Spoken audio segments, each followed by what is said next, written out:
We learned earlier that John Wesley was an enthusiast, as were the early Methodists. And he turned that word from being a negative to a positive, from a fanatic to a really alert person engaged with God, enthusiasm. And that's where his sermon, The Nature of Enthusiasm, speaks volumes today. How do you really truly know that you're engaged in God talk? What is the will of God? What if it's just smoke and mirrors? What if it's an illusion? Suppose you say, I know God's will for me. Many a folk will laugh at you. What nonsense, they say. John Wesley had an answer for that. It's rather good. First, he has a general principle that he rightly says is based on Scripture.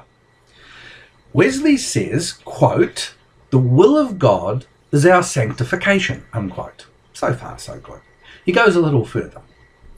Quote, it is his will that we should be inwardly and outwardly holy, that we should be good and do good, unquote.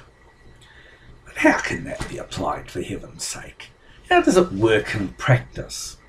And all of a sudden, we move from something mundane to something quite brilliant. Surely the most practical theology imaginable.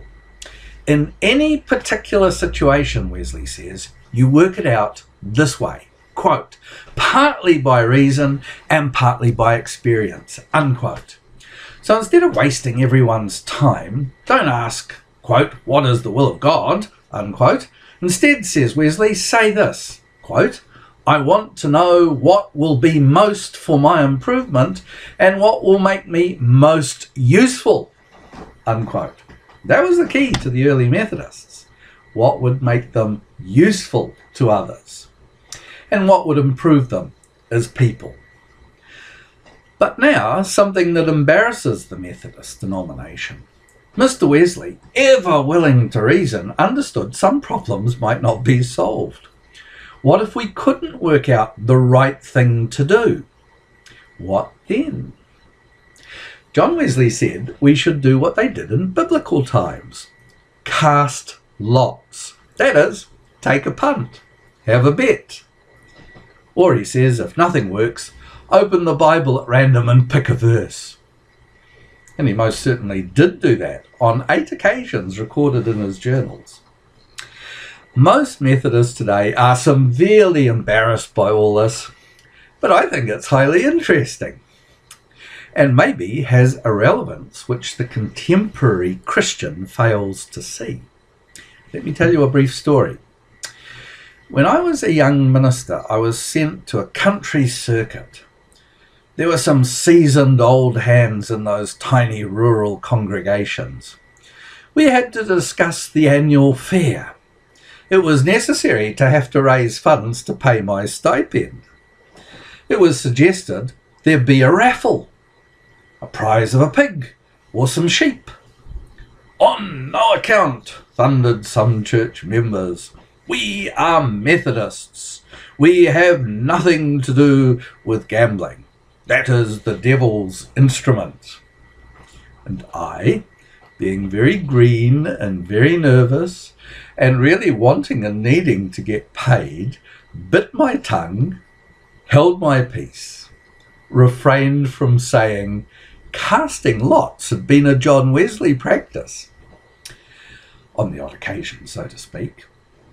The crucial vote was taken. The anti-gambling brigade won the day. One crusty old farmer said with a wry smile, he wasn't surprised. He would look forward to seeing them all the following Saturday at the Ashurst racetrack, and had they got their lotto tickets for this weekend. There's a profound question which arises from casting lots. Is life more of a gamble than Christians like to admit? Or as it says in the Psalms, the steps of a good man are ordered by the Lord. Which is it? Is everything determined ahead of time by God? Or is there chance and free will? Wesley opts for chance and free will. We're going to explore a contemporary solution. A hoary old theological, philosophical problem indeed. And in the next video, we look at enthusiasm and strange attractors. I'm very enthusiastic about strange attractors. See you then.